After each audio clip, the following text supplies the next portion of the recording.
Hello, Collateral Gaming listeners. Chazzle Dazzle here from the Trial by Error Variety Show podcast. I just wanted to take a few seconds to invite you guys over to what we do. No, it's not video games, but we do invite really awesome and unique bands from all over the world. We dig deep into their souls and find really cool stories to tell you, and there's tons of music every week, so subscribe to us wherever you subscribe to your podcast. We look forward to having you.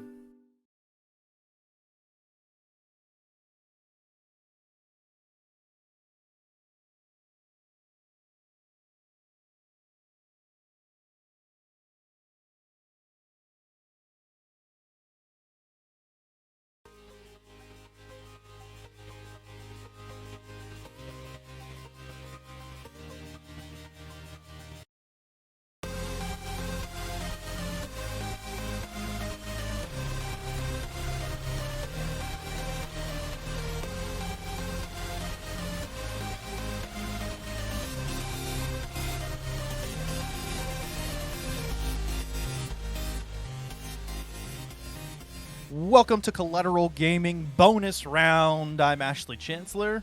And I'm Zachary Gio. Merry Christmas, everybody. Merry Christmas! Happy holidays to everyone. Happy Hanukkah, happy Kwanzaa, whatever you celebrate.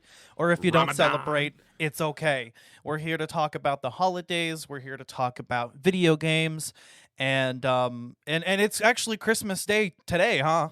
Yes, sir. This is really cool. You know, we kind of made the plan earlier in the week that we were going to record on Christmas Day, and I've been looking forward to it. You know, it's been a while since I've been in a little recording session with you, and I've missed it, so it's good to be back. It's good to be talking about some video games, and we've got a really good selection today, don't we? We really do. But I mean, how was your Christmas, man?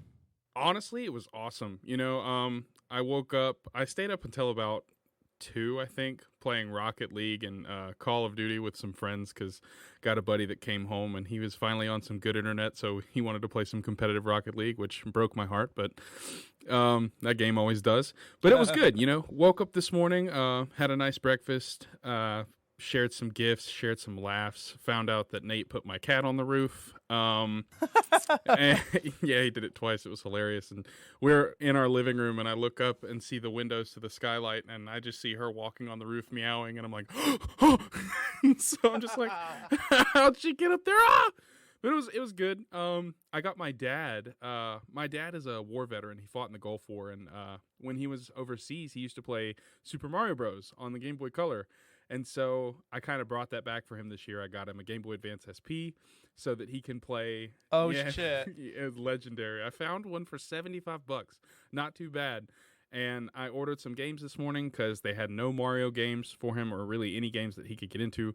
So I ordered some off of Amazon this morning. They should be here next week. But Christmas is good. Got to hang out with my family. Nate's in town. Also, at the time that we're recording this right now, for Ash it's 3:20, but for me it's 4:20. Hey! And we are a friendly podcast towards that. So whatever you got, smoke it if you got it. Hell yeah! What about you, man? Bro. How was your Christmas morning? Christmas was awesome. I woke up. We stayed at my parents' house. And it was me and my wife and our daughter, and my sister was over. She lives out of state, so it was nice to have her over again. And my brother was there, and so we all sat around. Hazel had a lot of gifts to open. You it said was really, really there? awesome. Yeah, Dakota was there. North or south? Sorry. What is this? Is this an episode with me if I don't make a pun? It's not an episode if Zach doesn't make a pun. Got some games for Christmas. Some of the games that we're doing later this season, actually. So that was really, really nice. I one of the games I had before and I had to replace, and some of the other ones are nice to have now because we're gonna be able I'll be able to play them, so I can talk about them. So that's cool. But I guess we'll go ahead and dive right into it. This is a bonus round after all, and so we're gonna be talking about one of the only holiday themed games that came to mind for me, and that is Batman Arkham Origins.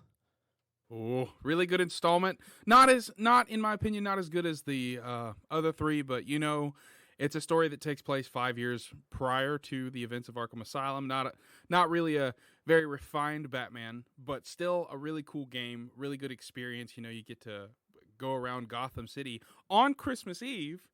On Christmas Eve. Hunting down, what's his name? Black Knight? Black Mask. Black Mask, sorry. You're hunting down Black Mask while also avoiding these 8 treacherous villains that are hunting you because there's a bounty on your head, while also avoiding the cops. It's a good experience. Yeah, and it's set earlier in Batman's career than the previous games were, so this is set before Asylum. And what's interesting is to maintain, kind of continuity, they did actually try not to implement some of the gadgets that he gets later on. Like, in this game, he uses the grapnel boost instead of the grapnel accelerator instead of the grapnel boost, which functionally is the same. It's just not as fast. And we definitely get a more, I want to say, a rougher Batman, Oh, yeah. No, he's definitely, like I said a little bit earlier, he's nowhere nearly as refined.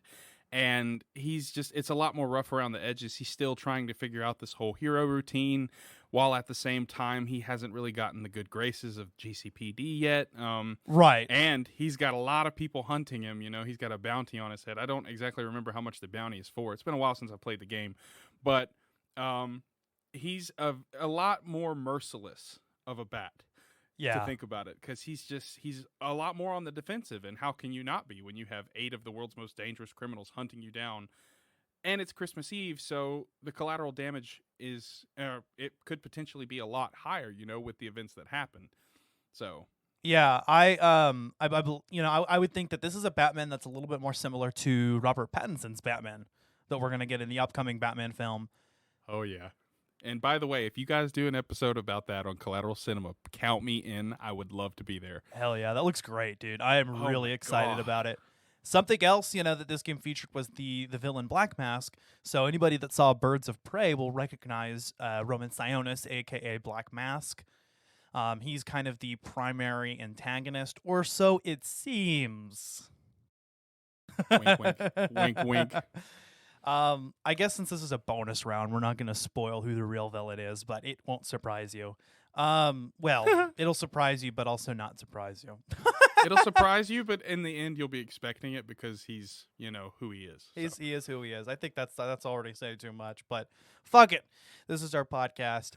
But yeah, Arkham Origins is the only game in the franchise to not be developed by Rocksteady. So it actually was developed by WB Games Montreal. And in a lot of ways, it's considered like probably the most underrated title in the Arkham series. Definitely not held in as high favor as some of the other games, especially, Arkham City. No, of course not. It is definitely the black sheep of the whole experience, the whole franchise. And the fact that they didn't use the same voice actors for the characters, like Kevin Conroy isn't Batman. I don't even know who is. I don't really care enough to know. You might know, but it just, if it's not Kevin Conroy in an animated or game scenario, I don't really care much for it.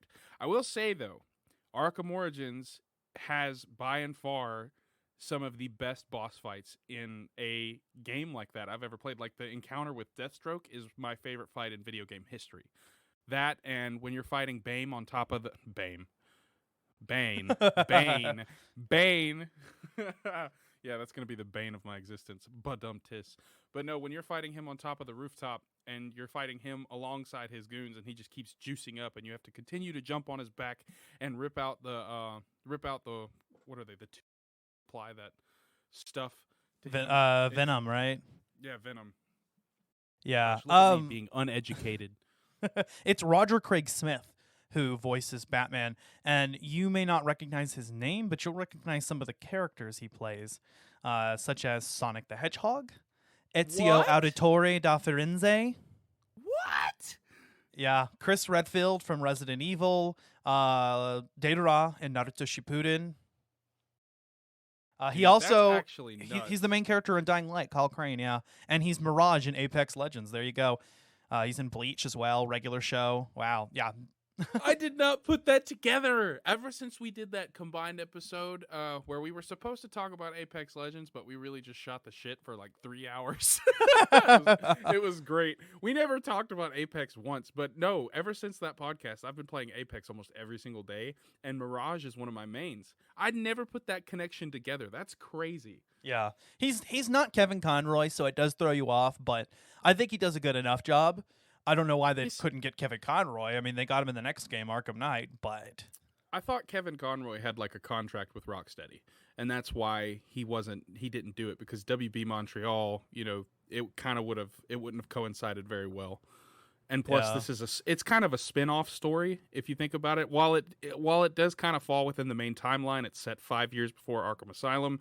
It still didn't feel like a game that fit very well with the rest of the franchise, Right. So, and I mean, if you're gonna have a game that goes with the remainder of with the rest of the franchise, you gotta use the same voice actor. So that automatically put it off for me. But the fact that he's Sonic and Ezio, you said Robert Craig Smith, Roger Craig Smith. Roger Craig Smith. My bad. That is insane. I did not know that. That's crazy. Yeah. I remember, actually, I had read up on that before, and I just double-checked it, because I was like, I think that's the same guy. Yeah, it's Roger Craig Smith.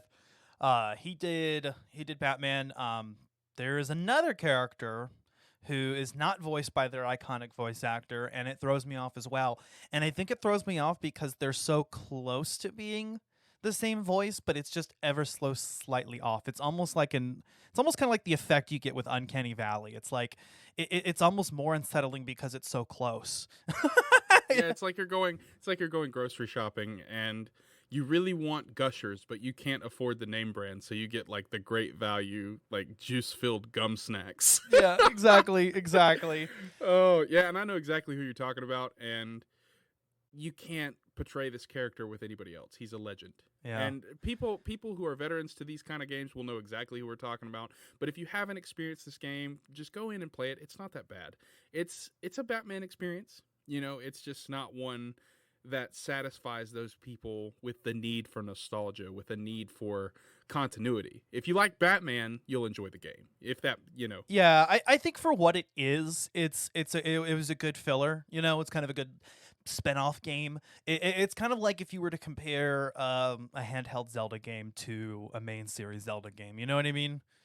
Ooh, yes. And I'm so glad you said that, because one of the Christmas presents I received, I know we're going a little off topic here, but a buddy of mine asked me to watch his dogs for a week. And he's like, he said, if you do this, I will be happy to buy you a game or something. What game would you like? And I never really got the chance to play it all the way through, but they remade Link's Awakening for the Switch. Yes. And so I've started playing that, and it is beautiful. Oh, it is so good. So good. That we said that simultaneously on my screen, and that just made it so much more impactful. But yeah, I know we won't go off on a tangent about that, but that is a beautiful remake. Link's Awakening used to be one of my favorite games of all time. I beat it countless times on the Game Boy Color, and now I have a chance to relive it in 60 FPS on the Switch with some of the most beautiful area designs and track remixes ever. Okay, but back to Batman. Fuck yeah, dude. Also, I wanted to piggyback off of what you said. The Deathstroke fight is awesome. I mean, it is just fast paced, and I think the best way to go about that fight is just to keep going. Just square, triangle. triangle. You have to be, if you're playing on a difficulty that's like above normal, or even on normal sometimes if you don't have really quick reflexes, you have to time those counters perfectly. Yeah. Slade Wilson is merciless in that game. That fight takes forever, by the way. It takes like 20 minutes to get through the fight if you're like not... Oh, the animations, being able to parry his sword strikes or his battering hits into combos, and then you can like stun him with your cape and then just do your casual Arkham beatdown. It's so good, and it flows so well, and the cutscene at the end of it where you like finally best him and you kick him into the wall and then stick his sword like in front of him and you just kind of block him off. It's over, Slade. Yes, it's so awesome.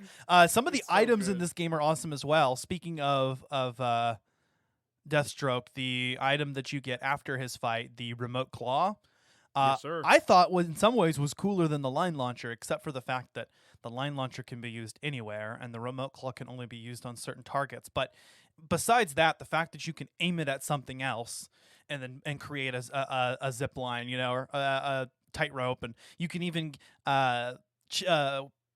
hang up enemies to vantage points.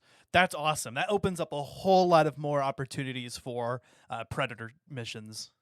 Yeah, it's really cool that you say that too. But I kind of agree with you there, and at the same time, it's not the line launcher. You're right, but this kind of pays homage to the fact that this is a young. Sorry, my cat just ran into the closet. But this kind of pays homage to the fact that this is indeed a younger Batman. His skills are still being refined. His gadgets, he's still working on them, trying to make them perfect. And this game does that really well. Hats off to WB Montreal for making a spin-off Batman that really kind of shows the growth within Bruce Wayne and how he really turns into Gotham's Dark Knight. And it's really awesome. The setting is so cool because it's constantly snowing everywhere. It is a beautiful game. I will say that. In true Arkham fashion, of course, the game takes place over the course of a single night. Oh yeah. So in this case, it's Christmas Eve, and Alfred just keeps trying to get you to come in and enjoy your Christmas dinner, but Bruce Wayne's like, "Nah, man, I've got to deal with 8 assassins." And then he's like, "Well, if you just stayed home, couldn't the assassins not get you?" And he's like, "No, but yeah, they'll put innocents at risk, so I gotta get them." I mean, like a hero. Like a good hero, Batman is there. Oh, I'm sorry. God, that was awful. I will say, well, Arkham Origins does well, I think, are a lot of the boss fights. One of the fights that I like in particular, it's not a traditional boss fight, but it's one of the main assassins, was with Deadshot. I like how you had to continually take him out with silent takedowns. But, well, no, you can't use silent takedowns. You have to use noisy ones. But you had to keep, getting him with stealth takedowns, and he doesn't go down in one hit. So you have to keep doing it and then zip away.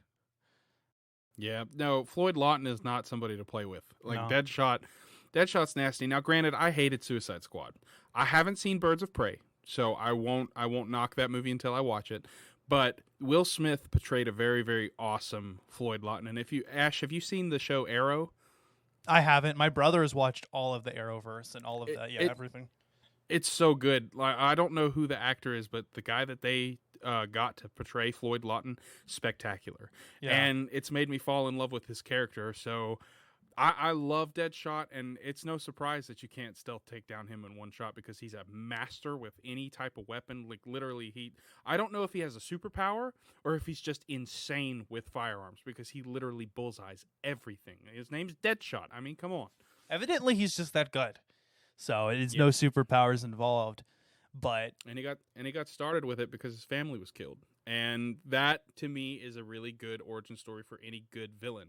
And now he's just an assassin for hire, taking on bounties and whatever he can. And it's no surprise that he shows up as one of the assassins in Origins because he's a classic DC bad guy. Exactly, yeah. Sorry, that's Christmas dinner trying to come back and revisit me.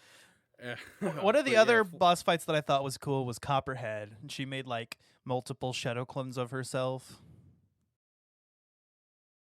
Yes. That was a joke. They weren't actual shadow clones. I'm trying to access my memory because it's been a long time since I've played this game. She injects Batman with a hallucinogen, and so he fights like multiple copies of her, and that makes that fight, faster. But once he gets the antidote, he like takes her down in one shot. Yep, and she knew that too. That's why she did that. She's like, "There's no way I can take on this guy head on." Yeah. But hey, whatever you got to do to get that big bank, because what do you remember the exact total of the bounty on Bruce's head? No, I don't. And I just played it, but I don't seem to recall that number. But even so, Batman's got 8 assassins to contend with. I think some of them are technically optional to the main story, but I mean you're gonna want to do it. Yeah, it helps if you fight all 8 because, I mean, come on, that's extra content. If you're really into the game, do as much as you can. And plus, the whole story revolves around the fact that he's got assassins hunting him while he's after Black Mask.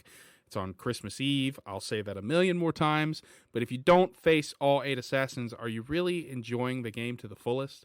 Like with Arkham Asylum, City, and Night, I did literally everything you could, including the Riddler trophies in Night. And that Yeah. broke my brain. That must be hard, dude. It was difficult. Riddler But challenges this are is back, coming- but he's called Enigma this time. Yep. Oh yeah, wasn't that his name earlier on before he became the Riddler? Edward Nigma. He was just Enigma. He was just Enigma. And Batman kind of calls him that because he's like, I'm a mystery. He's like, Enigma then. And then, from the rest of the game, he's known as Enigma. But it's the Riddler. Instead of Riddler trophies, we've got these Enigma data packs. But it's essentially the same thing. I will say, Yep. I did feel that the puzzles were a bit weak compared to the Arkham series. And even the combat seemed to be easier than I remember it being. So Fresh Batman. I feel like this game is a little bit watered down as compared to Rocksteady games, but I definitely think it's worth checking out. Still, I think it's if you're gonna play through all the Batman Arkham games, I think this is definitely a good. I think you should play through this one as well because it's just more Batman. Can't go wrong with that. Yeah, it is. Yeah, no, you can't. And we'll touch back to this. I mean, for as long as we continue to talk about this, but everything that they do in the game, you said that the puzzles weren't as difficult. The combat seemed a little bit easier. This all kind of stems back to the fact that this is a younger, less experienced Batman. True, and that's it kind of adds to the feel of the game, which I really like. We're going to talk about Breath of the Wild here in a few minutes, and while I love that game, I don't like the fact that from the second you wake up in the Shrine of Resurrection, you can just pick up whatever weapon and be a complete badass. I like the fact, I wish they would have done something where Link was a little bit slow, and like you had to legitimately go and learn skills before getting off of the Great Plateau instead of just being able to climb every single surface. And I like the fact that they're showing growth in Batman. While I'm not a fan of the voice actors, I do like the younger feel of this character. And honestly, being able to take on Deathstroke and best him really surprised me. And that's why that fight is so hard. It is a hard fight. The first time I faced Deathstroke, he probably beat me like 10 or 20 times, and that's not a joke. Yeah, like I it took a few died dives. so many times. Yeah, dude, every boss fight in that game is difficult, and that's because you're dealing with a less experienced Batman, and I love that. Games that are challenging are more intriguing to me. And while Breath of the Wild is really hard, if you don't have armor, you're going to die in like 1 or 2 hits by some of these tougher enemies, aka Zolfos on the Bridge of Hylia, or any test of strength. Yeah, if you don't have armor, yeah, I discovered that because Zelda Breath of the Wild was my first open world RPG ever. And so I didn't have good armor at all, and I was getting so mad because I couldn't beat this one major test of strength. And my friend Dylan was sitting next to me. Shout out to Dylan Peters, the homie. I haven't seen him in a while. But he was like, yeah, dude, you just don't have good armor at all. You need to go get some better armor. And I got better armor, came back, beat it on the first try. Hell I was yeah. like, oh, that's how that works. All right. Sorry to go off on a little tangent there. No, you're good. Actually, I guess that kind of segues us into the second part of this podcast. So we're going to actually be talking about the Breath of the Wild sequel, as was announced, I want to say a couple years ago. 2019 EA. Yeah, okay, so last year. Or E3. Last not year EA. is when it was announced. That is not, it's not Age of Calamity, by the way. That's a separate project. So Breath of the Wild, untitled Breath of the Wild sequel. Breath of the Wild 2 is what people are be calling it. So yeah, we're gonna jump right into that, but let's take a short break, and we'll get into Zelda, and we'll explain how this relates to the holiday theme. They call it Breaths of the Wilds. Since it's a sequel, it's plural.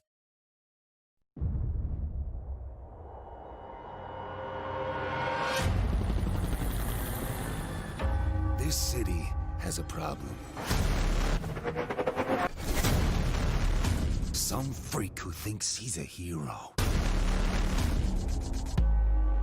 Luckily, there ain't a problem in the world that can't be solved with a little bit of money. Tonight, we all win. One of you walks away with $50 million. And the rest, well, we get rid of the Batman. Where's Black Mask? Let me go! If you insist.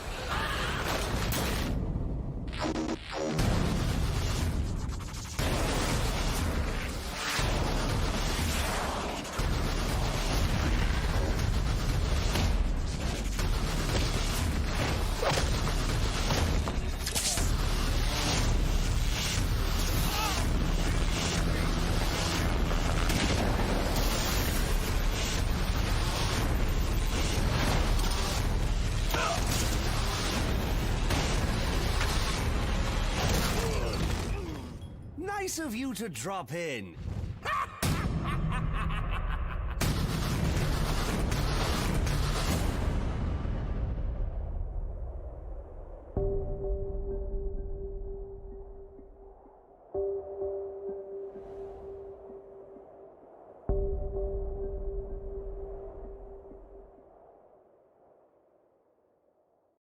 All right.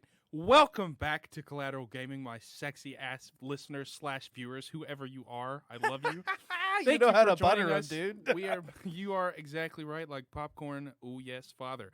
But we are back to talk about one of mine and one of Ash's favorite things in the world, The Legend of Zelda.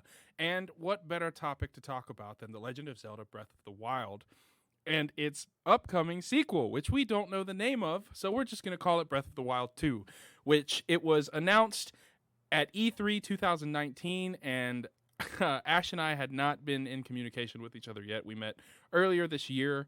Really, I mean, I'd known him since like 2015, 2016, but we didn't really talk or have a friendship. But now we can really get into it, man. I wish you and I wish you and I were homies back when Breath of the Wild was dropping. I know. That would have Oh been my awesome. God. Yeah, I had a friend named Jaden. Shout out to him, who every single day I talked to him. Like, we would send each other like countdown pictures of Breath of the Wild with like 6 days to launch, 5 days. And then the morning of, what was it, March 3rd, 2017? Yeah, March 3rd, 2017. It dropped on a Friday morning. I had gone to Walmart the night before at midnight to get my Switch because I had it pre-ordered from there. And then at 10 o'clock on Friday morning, I went to GameStop, picked up my copy, and I was home and I played for the rest of the day. It was a magical experience. Hell But yeah. now, today we're going to be talking about the upcoming, hopefully soon, COVID willing, sequel to this game and what our thoughts are going to be on it. You know, what we think might happen. We're going to relate back to events that happened in Age of Calamity. So, spoiler warning, if you haven't played Age of Calamity, you might want to press pause, go play the whole game, and come back because we're going to get into it. I am working on Age of Calamity right now, and I gotta say, for a not Zelda game, it's one of my favorites. I love it. The story is incredible. Okay, but how far are you in the game? I just raided and destroyed the Yiga clan's hideout. Okay. So I don't know how far that is from the end, but I do have the Master Sword. You do have the Master Sword. Okay. Yeah. Did you get new characters yet? Did new characters come in yet?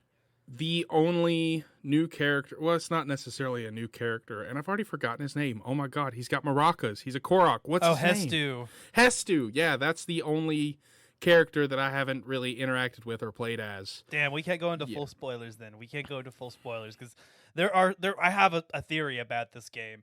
And Is there a lot more to go? Do I have a lot longer to go? Because I just got the Master Sword and I just beat Suka. I'd reckon you're maybe halfway through. Dude, I've been playing this game forever. Oh my God. Dude, I mean, you still got a big thing coming up. My Link is like level 37.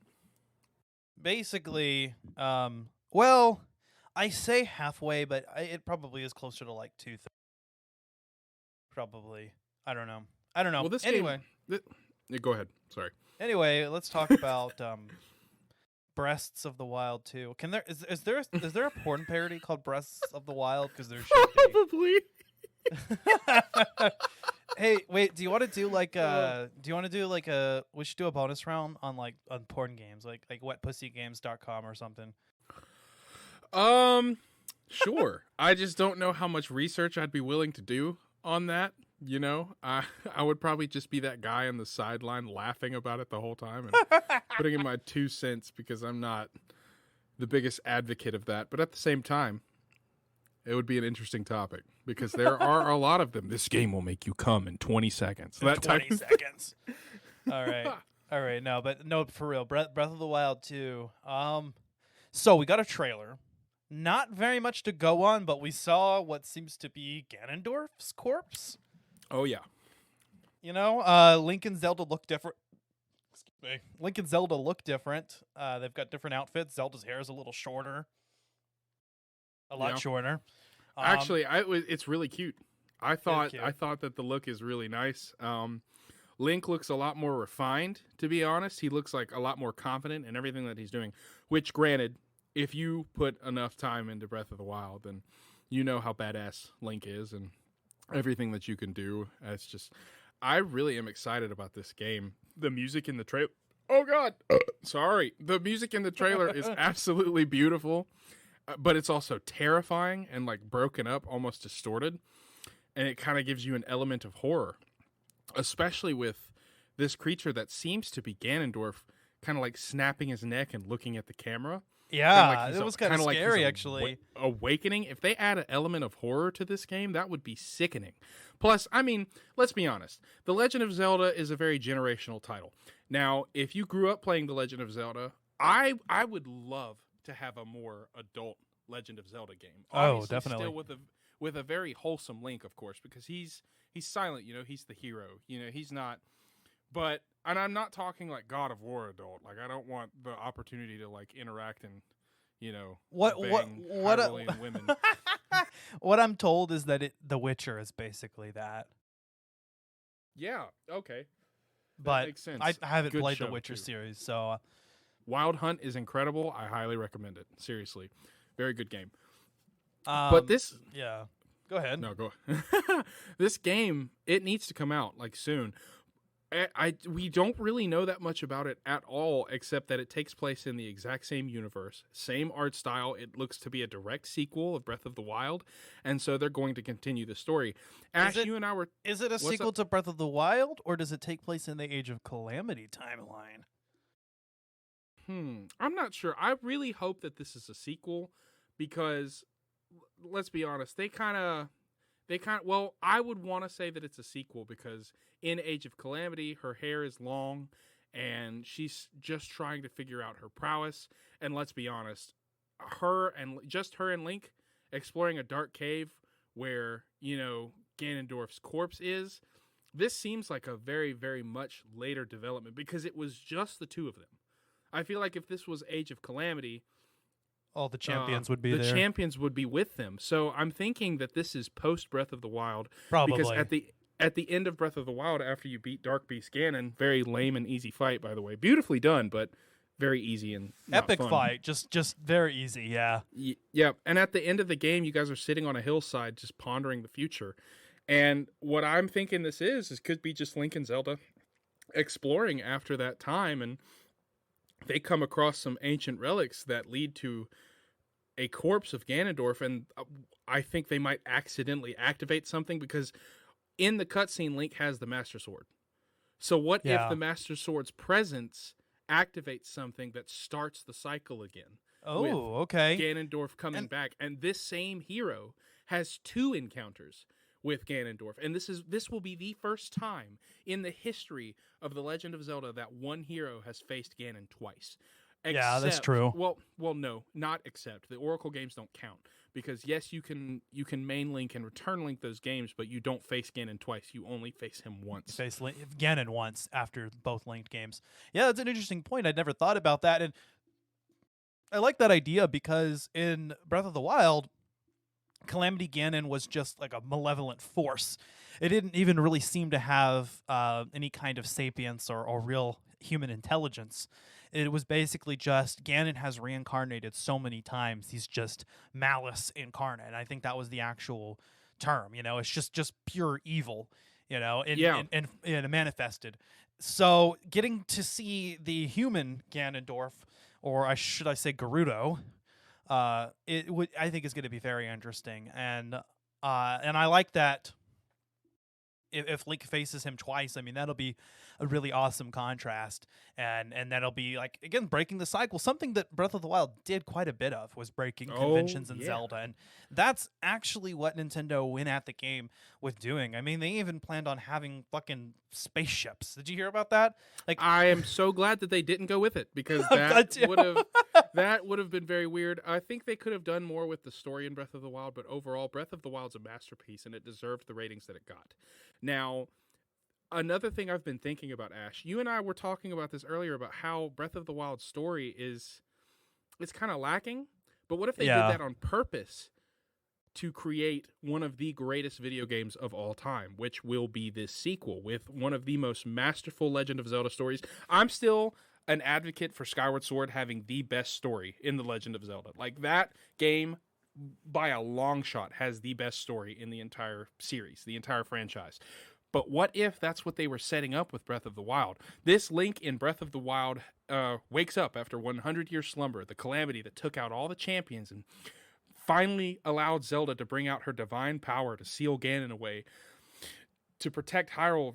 And Link is asleep for 100 years, and he wakes up, and he doesn't have his memories. He doesn't know what to do or where to go. He has no idea what's happening. He finally gets to the top of the tower, and he sees Calamity Ganon in the distance. And that's the start of this entire cycle. What if they are preparing for one of the most deep and intricate stories? And that's another reason why they did the Divine Beasts the way they did. The Divine Beasts were dungeons, quote unquote, but they weren't hard. You know, they weren't really technically challenging. Now, Vaughn Aboris, that one was difficult. And the Thunderblight Ganon was one of the hardest boss fights in the game. I will say that Thunderblight is harder than Calamity Ganon. Oh, because definitely. that's just a tough fight. It's really hard. Now, when I finally went to Vaughn Aboris, because I did him last, I was kind of OP already. I had like 16 hearts and the Master Sword, and I was just, let's go balls to the wall. So let's just do it. And so, you know, what if they're setting up for one of the greatest stories in the history of video games now I'm biased, of course, because I'm a huge Zelda fan, and so any Zelda game that they give me, unless it's just complete crap, is going to bless my life, you know? But what if they used Breath of the Wild and created an accidental masterpiece because it got like perfect scores across the board, and the gameplay is beautiful. The scenery, it literally takes 45 minutes from the southwest corner of Gerudo Desert to the northeast corner past that little labyrinth of the Akala province. It takes like 45 minutes to sprint across the entire map. It's huge. It is massive. I tried doing it one time. I tried moving diagonally across the map, and it takes a long time. I think I quit after some time. But that just sorry. That just shows you how much time and effort they put into the game. But go ahead. Sorry. No, you're fine. One other thing I wanted to mention too, because you mentioned Link has the Master Sword in the trailer. For the first time in the Zelda series, Link doesn't return the Master Sword at the end of Breath of the Wild. He still has it. Oh my God, that thought went completely through my brain. Thank you for saying that and blowing my mind. You're right. Yeah. Because usually, that's the thing.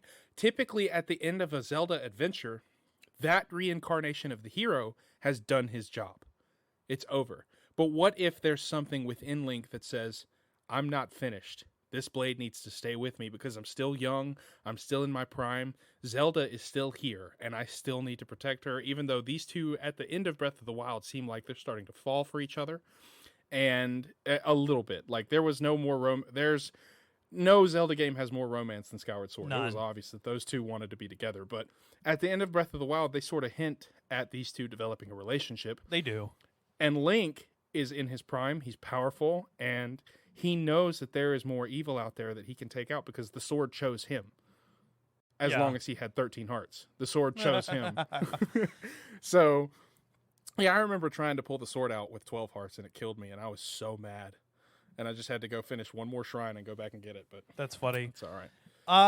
Yeah. Think about what they could do with this, man. I know. And one thing that I mentioned to you the other day is, Nintendo could totally reuse the entire map from Breath of the Wild, and a lot of fans would probably not even be mad.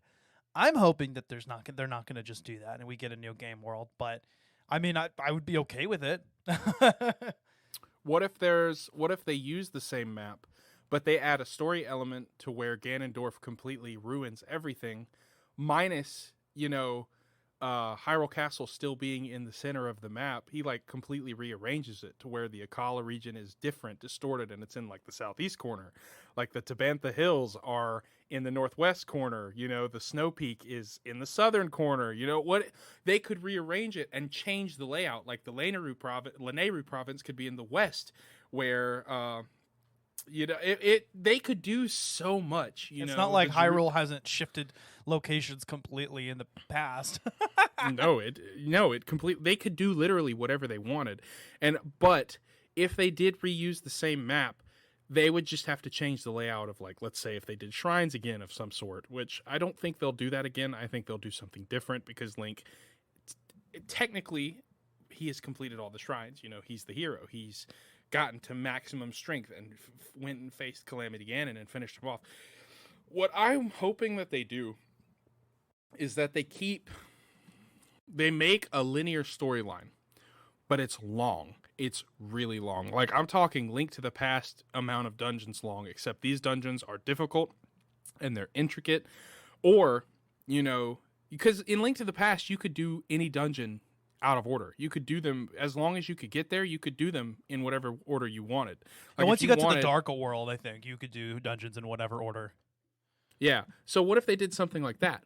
You know, which they kind of did with Breath of the Wild. You could do any divine beast. It just, depending on how you were kitted, made it difficult. You know, if you went to Vonneboris first, you're going to have a hell of a time beating that thing. It's going to be hard. Yeah. So, but if you go there at the end of the game like I did, it'll be a breeze until you fight Thunderblight, because that's a hard fight, no matter how you slice the cake. I always do Vonneboris last. It's definitely a last type. But yeah, I'm hoping, what I hope is that, and what I predict is going to happen is that we'll get gameplay that's very similar to Breath of the Wild. I think that's the direction that they're going in from Zelda from here on. Breath of the Wild is kind of the new Ocarina of Time, and so every game's going to follow that formula for a while. But I definitely think that they'll progress a little bit and make things a little bit different. They'll make the user interface a little bit different. They'll make the way, like, flurry rushes, they'll make them more advanced. They'll make the runes look a little bit more updated, you know, because the runes will stay apart. You'll keep the Sheikah Slate. You'll use that. That's what I was wondering, is like, what are we going to do with the Sheikah Slate? Are we keeping the old runes? Are we going to add some new ones? You know, are we going to have more traditional items in this game? What I was kind of hoping is what they do with this game is kind of add some, because Breath of the Wild is almost perfect, but if they had added a little bit more of that traditional Zelda feel in there, I think I would have been happier with it. Yeah, I was kind of bummed about that too. I missed the hook shot, and I thought the hook shot in that world would have been amazing. Not even necessarily items, like runes would be fine. It's just like in Breath of the Wild, you get all 4 runes at the very beginning of the game. So there is not that feeling of getting a new item that can be used to explore the world, or you know, there's no that they with the Divine Beast, what they did is they ended up having central mechanics that you get instead of having a central item that unlocks everything in the dungeon. But it kind You're talking about Rivali's Gale, right, and stuff like that. No. I'm talking about the Divine Beasts themselves moved. Okay. And so I think it. I mean, that was cool. Don't get me wrong. I like that change, but I kind of missed the aha moment of discovering something. And maybe it's because you get that Divine Beast mechanic so early on within, and the Divine Beasts were all pretty fast, and they all kind of felt the same. That's a criticism that the game gets a lot. So I would like to get more of that traditional feel where all the dungeons are different, and maybe let's actually have dungeon items, or they can be Sheikah Slate runes, or they can even do something more similar to what they did with the Divine Beast, but put it later on in the dungeon so that you actually feel like you're turning it around. And let's take something out in the world. You know, if we're going to add items or runes in this game, let's have, instead of getting them all in the beginning of the game, let's give you the option to explore the world better. So maybe there aren't parts of the world that are locked behind certain items, but you can solve puzzles in different ways or traverse obstacles in different ways depending on what items that you have. Yeah, like, well, you were talking about that. It kind of gave me an idea. Excuse me. Let's say, you know, the Sheikah Slate is like a giant tablet, right? Uh-huh. What if, using the bomb rune, later on in the game, you get the ability to craft or draw out different types of bombs. Like, if you have an enemy that's in the distance, you could take out your tablet, draw a boomerang-shaped bomb, throw it at a Z-targeted enemy, and then detonate it the second it gets there. Instead of, like, trying... Awesome. It would be cool, you know? Or, like, if you're solving a puzzle that has a very specific type of crack in the wall, you could literally scan you could scan the wall with your Sheikah slate, and it would create, or it would create an outline of the crack, and you fill it in and create a bomb like that, place it in the wall, blow it up. Or you could craft different types of arrows, and you could continue to upgrade your Sheikah slate throughout the game, because during Breath of the Wild, you go to Hateno Village, and you can only upgrade your Sheikah slate like once for every rune. Yeah. You know, Some of the runes don't even get upgrades. Yeah, like, well, Stasis Plus, bombs don't get upgrades except for like the speed at which they fill back up, right? Well, no, the cooldown is affected, but also with Remote Bomb, it's a bigger explosion. Remote Bomb Plus and Stasis Plus can freeze enemies. All of the runes do get cooldown. In the Champion's Ballad, they get cooldown reduction. Okay. Well, what if they did like Magnesis Plus, where you could literally take jewelry or anything that's on an enemy and like lift the enemy up and throw them? What if you could? That would be cool, you know, because some of them have like earrings, some of them have swords. You could literally pick up an enemy because of the weapon it's holding and manipulate it because of that. You could literally pick up an enemy and throw it down onto its weapon. Yeah, or that they bring Cryonis Plus could make more ice pillars, or like in Age of Calamity, you're not restricted to making them in water or something. I don't know. Or Cryonis Plus, you could choose what height your ice pillar is, and so you could climb higher heights. You could like get a boost up onto a ledge. Let's say your stamina will run out before you get up there unless you have like climbing gear or stamina potions. What if you could like increase the height of your ice pillars to where you could make it easier to get onto a ledge or climb higher in a shrine to get to a chest easier. There's so many little things that they could add to this game that would make it really cool. Like Stasis, you could make it to where the stasis effect doesn't harm you could upgrade your stasis to where it doesn't hurt the durability of your weapons. At first it does, but you get an upgrade to where your weapons are basically fused with your Sheikah slate to where it doesn't affect your durability.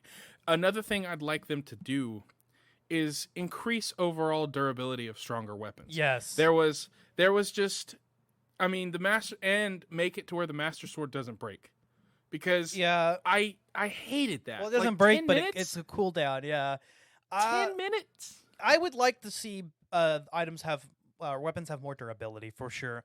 Because I think that was the thing, is that in Breath of the Wild, there were just too many weapons, and they ran out too quickly. And what would be nice would be an ability to kind of, like, if you could repair weapons or enhance them, that would be nice. And so you could kind of hold on to a weapon for a while, and or just increase the durability so that they last a little bit longer, and then there's not so many items. Because typically I just had too many weapons and not enough inventory space. If you do get the Master Sword at the beginning of this new game, and depending on whether or not your Nintendo profile, if on your Nintendo profile you beat the Trial of the Sword and have a maxed out Master Sword, they carry that into the next game. That would be cool. Also, what if they hinted with Age of Calamity the fusion technique? You can fuse different weapons into each other to make them stronger and to level them up. What if they did that to increase durability and overall strength? Oh, that would be perfect, actually, yeah. And you couldn't just do it anywhere. You'd have to find like a blacksmith or something, or find like an anvil somewhere. But what you could do is, once you got there, it'd be kind of like, having to go to a cooking pot to make meals.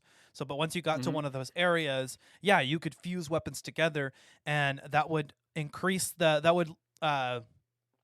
replenish some of the durability for the weapon. That's the base, or all of it, depending on what kind of monsters or equipment or elixirs you have, and then confer that onto the new, confer skills onto the new weapon. That would be perfect. It would be really cool. And I'm not gonna lie, it wasn't always my favorite thing in Zelda, especially the Wind Waker, how difficult it was to get. And in Twilight Princess, how difficult it was to get. You had to do the Mallow side quest to get it. But if they had some form of magic armor in this game, that would be cool, because it's more open world. There's more dangerous stuff to run into. And let's say you run into a golden Lionel and you have 1 heart. Yeah. But you have like 30,000 rupees, because there was one point, Ash, where I had like 35, 40,000 rupees.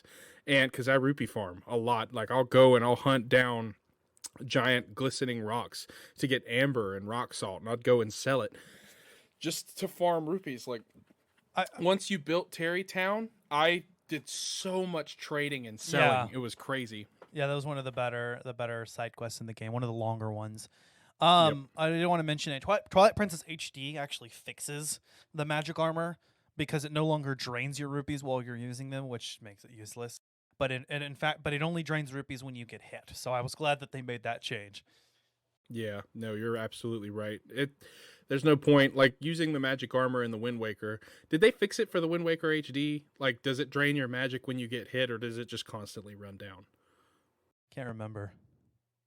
I'll have to go back and replay it, but I probably won't. So, because I've beaten the Wind Waker God knows how many times. And I love that game, don't get me wrong, but there's only so many times you can play a video game that's linear. Yeah. But they did kind of tease an open world Zelda game with the Wind Waker. And I really liked being able to go anywhere at any time. You might not be able to do everything, but you could literally take the time and sail to every square on the map. It certainly in was the beginning of the game. More open world than a lot of Zelda games were at the time. It was.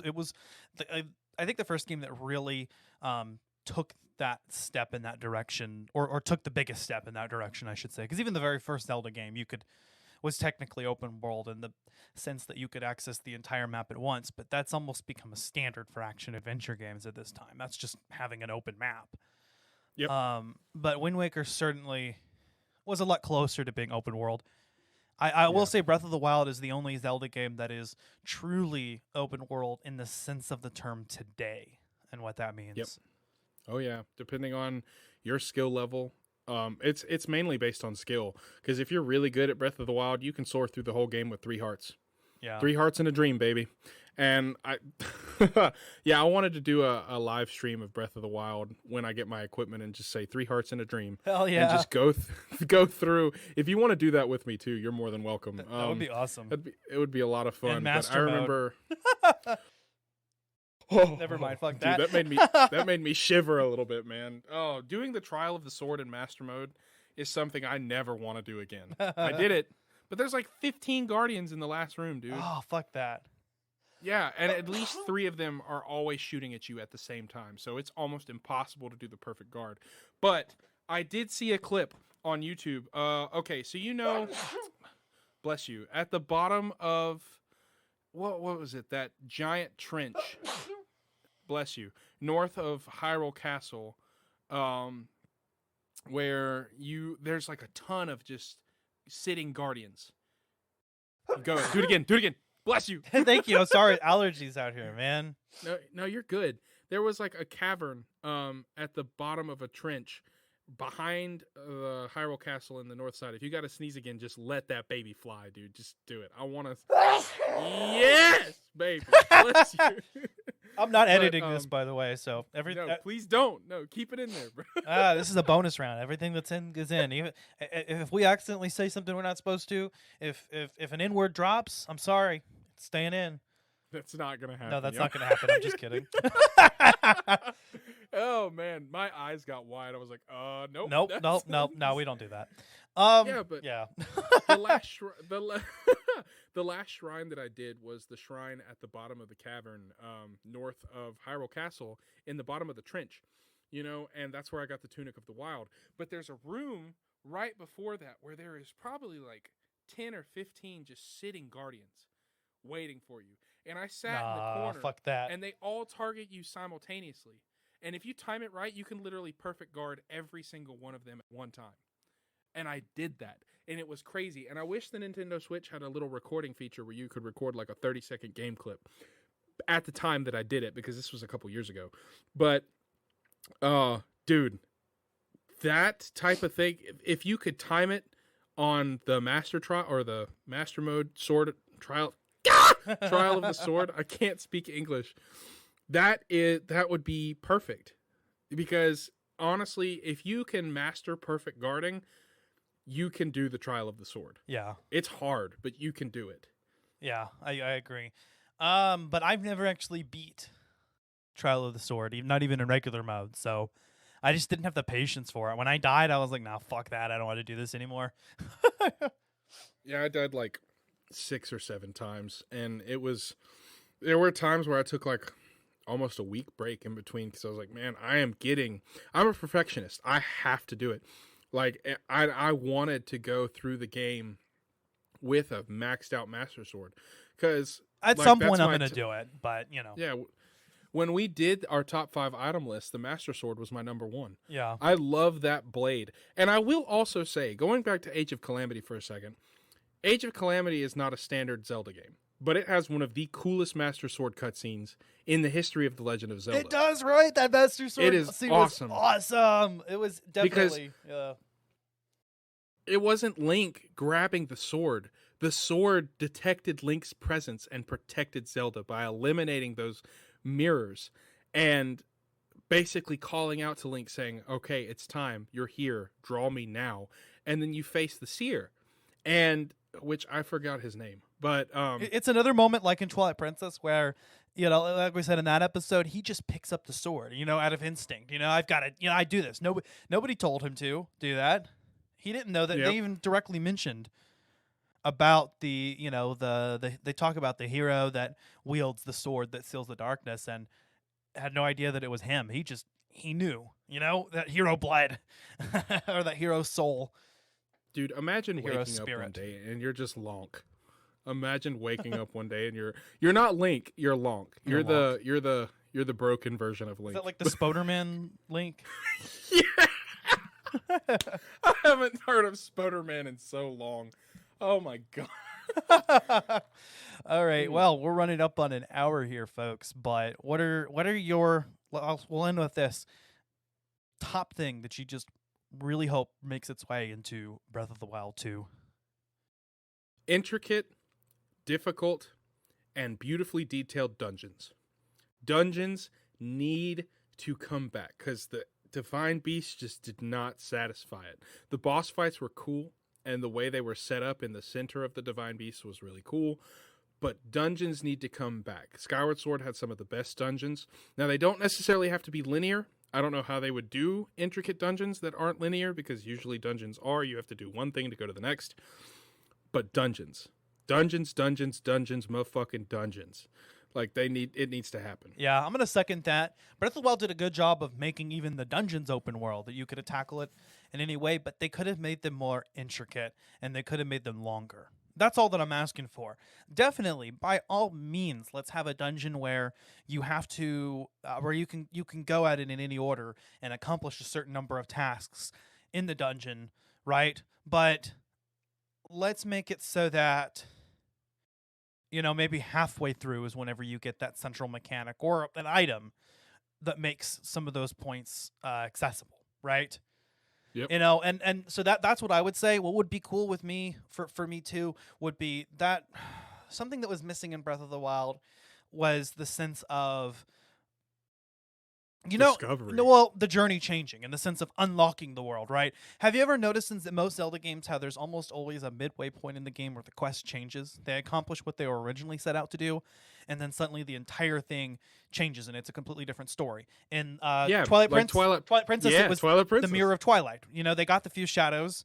Now it's the Mirror of Twilight. In the Wind Waker, it's you saved your sister. Now you got to collect the Triforce and awaken the Master Sword. In Skyward Sword, it's you found Zelda. But actually, it kind of happens twice, because first then you got to do the song. The Song of the Hero, Song as of we the talked Hero. about, is Song of the it's Hero. a momentum killer, but it's fun. Yeah, and then it's awakening the Master Sword. Yeah. Yep. The only games where that really doesn't happen are the Oracle games. From the Oracle games and Link's Awakening. Like Link's Awakening, you have to, or the Minish Cap. Any of the top-down Zelda games don't really do that. Yeah, you have to find like the 8 pieces or the 8 essences of nature or time, the 8 musical instruments to wake the windfish, or the original 8 pieces of the Triforce. Yeah, dude. God, I've still never played or beaten. Well, I've played it, but I've never beaten the original Zelda. Majora's Mask, which is my favorite Zelda game besides Breath of the Wild, also is the one that just has kind of that single quest, but it works for that reason. Did Ocarina of Time switch halfway through? Yeah, Adult Link. Well, I thought that was the goal. Like, the goal was to save the princess the whole game, just however you did it. Well, okay, your first quest is to collect the 3 spiritual stones and get the Master Sword, right? Your second quest is it's 7 years later, and now you have to go defeat Ganon. Sages. You have to do the awaken the sages and defeat Ganon. So those are two distinct quests in the game. You're right. You're right. There's that turning point. So Ocarina of Time, in a sense, no, A Link to the Past. Link to the Past, and that is a top-down one. Link to the Past set that standard, that precedent, because that was the Dark World, right? Yep. You go to Hyrule Castle, you collected the 3 pendants, you get the Master Sword, you go to Hyrule Castle, you think that's the end of the quest. Boom, Dark World. So, so a lot of the games, and A Link Between Worlds does low roll. I mean, but that's the same thing. So I would like something like that. So how about this? What if you have your first quest and you have a set of objectives to do, and you can do them in any order. It's still open world. And let's say you've got like 4 things to do. And then once you complete those 4 things to do, then the world opens up and it's 50% bigger and you've got a new set of 4 things to do in any order. Ooh, that would be awesome, dude. Yes, that'd be cool. Or imagine this. Okay, so they just released Cyberpunk 2077. Uh-huh. And that game has a lot of issues. A lot. But it is one of the biggest video games known to date. The map is like twice the size of Grand Theft Auto 5. The campaign alone takes 45 hours, not to mention the hundreds of hours of side content that you can do. Yeah. Now, you can easily beat Breath of the Wild story in 25, 30 hours. You can do that without a problem. What if you have Hyrule, the same base map, but then you travel to like Labrina or Holodrum, or you travel, or you somehow stumble upon Koholint Island again. What if they combine different enemies? I'm not sure how this would work or flow correctly, but what if this incarnation of Ganon has the ability to summon villains that the other heroes have faced? And so you have to face Varen, you have to face Onox, you have to fight Vadi, you have to fight what's the wind or the nightmare from Link's Awakening? Right. What if you have to fight different boss? Well, I mean, that's a recurring thing, like fighting different bosses in multiple Zelda games. Right. But what if they did that? Like, well, they created like a universal type story where Ganon like manipulates reality, and you have to, and it's kind of like a Spider-Verse but with Link. That was kind of my idea for Hyrule Warriors 2. Would it be that like Link teams up with different versions of Link? Like basically the same thing with Hyrule Warriors 1. It's from all across the timeline, have the same characters but add some new ones, but the campaign would consist of Link teaming up with different versions of Link, and that's how they could kind of top it. But Nintendo pulled a Nintendo and did something completely different with their Hyrule Warriors sequel. And instead of doing Hyrule Warriors 2, they did Breath of the Wild Hyrule Warriors, and I'm not mad. It's an amazing game. It's so much fun. Dude, my next highest character is actually Zelda. She's level 23. And Daruk is level 22, but my Link is level 36. Yeah, Link is my main. Amazing. Link is like level 70 something for me, and all the other characters are like 50. Link is again, and just like in the original Hyrule Warriors, Link is my main. He is the character that is powered up the most, and I 90% of the time use the Master Sword.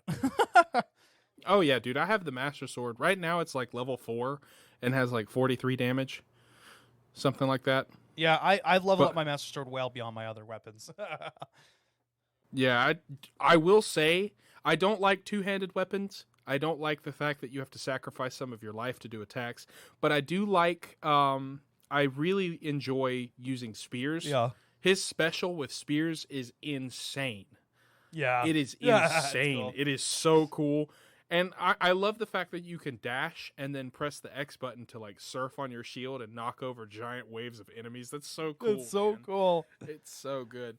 But yeah, we're kind of going off on a tangent here. What I said dungeons and you said same thing, dungeons, but also I guess I'll say also is let's have a second quest, or let's have a world that opens up partway through. Oh yeah. So that would be cool. Yeah. Hell, what they could do is the first quest could be the original Breath of the Wild map. Second quest is the new one. I don't know. It like opens up to where you can go across the ocean and you have to save that kingdom, or it's funny. I say second quest. Second quest means something different in Zelda games. It means your new game plus, basically. So, what am I trying to say? Just the middle of, the turning point where you have a completely new quest. And the beauty of this conversation, Ash, is that we don't know what they're going to do. We don't know what they're going to do. And They're probably going to do nothing that we just said, and they're still going Or to all amaze of it. us. Or all All of it. of it. You Or know what I all of mean? it. All I know is that there better be, and I will end my spiel on this with this statement. There needs to be a fight in Breath of the Wild style with a human form of Ganondorf, and they need to make it hard. Yeah. Even if you make Link OP, they need to make it to where you need to make Link OP just to stand a chance against the final boss. They need to make it... Calamity Ganon is a joke. It is a beautiful looking boss, and it's a fun fight, but it's easy, and you can take him down, especially if you have all 4 Divine Beasts. Yeah. You get his health down to half, and then Dark Beast Ganon is laughable. It's a joke. And they need to nail the story, and they need to make the final boss somewhat doable if you're OP. Yeah. Like, if you've done everything, then you can stand toe-to-toe with the final boss and maybe beat him. Like, I want to get angry at this game because of how hard the final boss is. I want it to... yes, it needs to be open world, but they need to make Hyrule Castle less accessible. I don't like the fact that you could literally just Rivali's Gale and fly straight to the... They need to make Hyrule Castle a giant dungeon and lead up to the final boss with a giant staircase. I'm sorry. That's just. Well, Hyrule Castle is a giant dungeon. It's just a giant dungeon that you can totally skip. If you you can delve into it to get extra stuff, but like just to get to Ganon, nah. You can just climb to the top or use Rivali's Gale. It's a joke. But they need to make Hyrule Castle the only dungeon that you can't just go to the top. It needs to be completely sealed off. Or they make it to where the top of the castle... well, you see in the trailer that the castle lifts up. We didn't talk about this. The castle lifts up off of the ground, so it potentially goes into the sky. So what if they're doing a tribute to Skyward Sword, and the next part of the game takes place in the sky? In the sky. Holy shit, you were blowing my mind, dude. Oh man, I wish people listening to this could see Ash's face. That was beautiful. That was priceless. He's like, "Holy shit, you're blowing my mind." No, my dick is literally in my hands right now. I'm jacking off to the thought of this. All right, guys, thanks for listening. Man, okay, all right. Well, I think with that, we can wrap it up. You want to do an ad read real quick? Just Ad kidding. read. Somebody please sponsor us. Hey, safe space. What is it called? Squarespace. Squarespace is a free blah blah blah blah blah blah blah. You know, we could do really good apps or ads. I don't know what the fuck I'm saying. Doing this podcast is really comfortable. But you know what else is comfortable? MeUndies. Perfect. See, you got it, dude. You got it. That is what we got to do. MeUndies. Perfect. You nailed it. We could contact MeUndies and see if they could sponsor us. If anybody's listening, help us get sponsors. Let's get this podcast. I want money. I'm just kidding. Man, No, that was such a smooth ad read. Do you know what else is smooth? Using Squarespace to create your own website. or you know what else is smooth? Manscaped. Have you ever nicked your balls? No, I could have totally done a what's the fucking shaving company's name? Harry's? No, $5 Shave Club? yeah, there you go. $5 Shave Club. Look at me just knowing all the companies that sponsor people. All right. So, guys, if you Collateral Gamers, if you enjoy this episode, please leave us a 5-star review on Apple Podcast or your rate us on your platform of choice. You can find Collateral Gaming wherever you get your podcasts. We are on Apple Podcasts, Spotify, Google Podcasts, now Pandora. That's new. Just got And on your mom's Pandora. computer. What? And your mom's computer. We're in your mom's DMs. Watch out. Yeah, I stay there, bro. Like, y'all better put your safeguards up. I'm coming. But literally and we didn't even figuratively. relate this, dude. Did we even talk about why this is a holiday thing? So, okay, Zelda. The reason why we chose Zelda is Zelda's typically a holiday release. Breath of the Wild wasn't, by the way, but Zelda games typically are a holiday release. That's kind of how this idea came about. But yeah, happy holidays, guys. Merry Christmas, Happy Hanukkah, whatever you celebrate. Hope you have a good time. We just had an amazing Christmas ourselves. Stay tuned for our Christmas or / holiday special. We're going to be talking about Assassin's Creed Valhalla. And then next month, we're going to be talking Ghost of Tsushima, and I am so excited about it. Yeah, man, it's gonna be some good stuff coming up, and yeah, happy holidays, guys. It's always good to have these conversations with you, Ash. Pretty sure we'll keep it going after we stop recording, but that's just kind of the way we do things. The way the cookie crumbles. And hit us up in the DMs. You can find us on Twitter, Instagram, and Facebook. We stay pretty active. You can add me personally, Ashley Allen Chancellor. I'm everywhere. Yep, you can do the same with me. My name's Zachary Gio. You at Zio. That's my last name, but with a Z instead of a G. So good luck figuring out how to spell that. I'll leave It's that French. to you. It is French. Croissant. Croissant. I think we need to get out of here. Yeah, we do. All right, man. Bye. Collateral Gaming is an L Company production. All music and game clips are owned by their respective creators and are used for educational purposes only. Please don't sue us. We're poor. All right. So, Death of the Child. Just kidding. That's horrible.